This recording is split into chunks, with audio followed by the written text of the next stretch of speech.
I think the most common question I've received over my 15-year career of being a financial planner is, how much money should I save every month?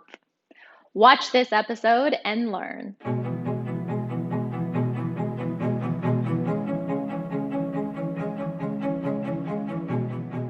Hi, I'm Brittney Castro, Head of Education at Altruist, and you're watching Learn.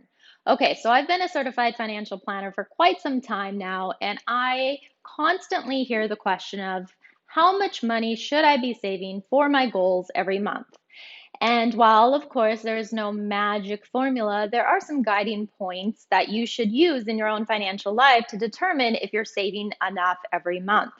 So, in financial planning, typically we say the 50-20-30 rule of thumb is how you need to be allocating your monthly income. So, 50% of your net income goes towards fixed bills like rent, utilities, mortgage, those sorts of things. 20% is what you're aiming to save for the various financial goals that you have, and that could include paying down debt, building up an emergency fund for a rainy day or emergencies that come up, saving for retirement, maybe saving for a home down payment, etc. And then 30% is what you could use for all the fun and variable items in your life, like travel, entertainment, hobbies, those sorts of things. Now, recently, we've seen an uptick in the American savings rate. In May of 2020, the average US savings rate was close to 23.2%, which is a dramatic increase from the average of 7.6 annual average return of 2019. So whether the reason that Americans are saving more money is due to the pandemic, maybe the extra relief programs being pumped into the economy and therefore people are saving more money, or maybe they're just uncertain of where the economy is going, so more focused on saving their dollars every month. Regardless of the reason, I think it's exciting that people are saving more money.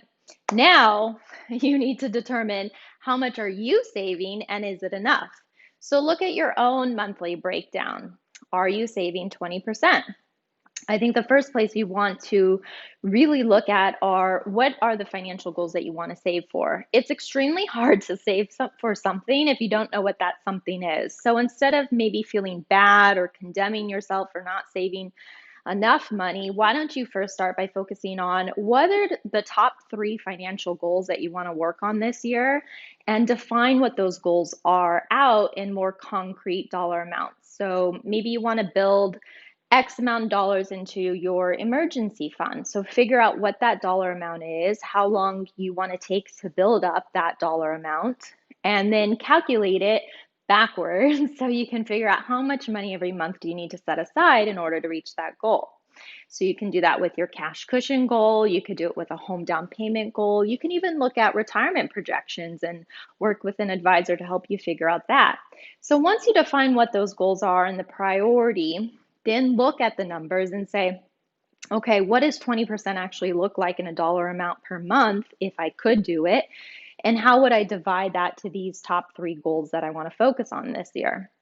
Now, if you feel like you do this and you look at the numbers and you can't save the full 20% because maybe you're not making enough income right now, or maybe your expenses are too high, then look at that and say, how can I make this work better? Are there ways to reduce some of your fixed expenses? Or maybe you're just spending money carelessly and not saving it for these goals because you didn't know what the goals were.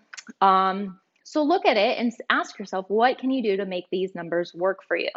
And I think the important thing here when you want to start saving money is just start with something. Even if it's only 1% of your income going into an emergency fund, that is still better than nothing. And the idea is to set it up as some sort of automatic savings plan or contribution into that account.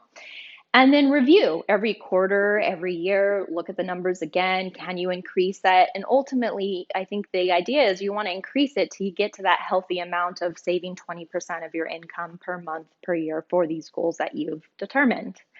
So that is it in a nutshell. I hope that 20% ratio can give you more or less a framework for how to start planning, how much should you save. But again, it's important for you to look at your own unique situation, crunch the numbers for yourself, look at your financial goals that are specific to you, and just start with something.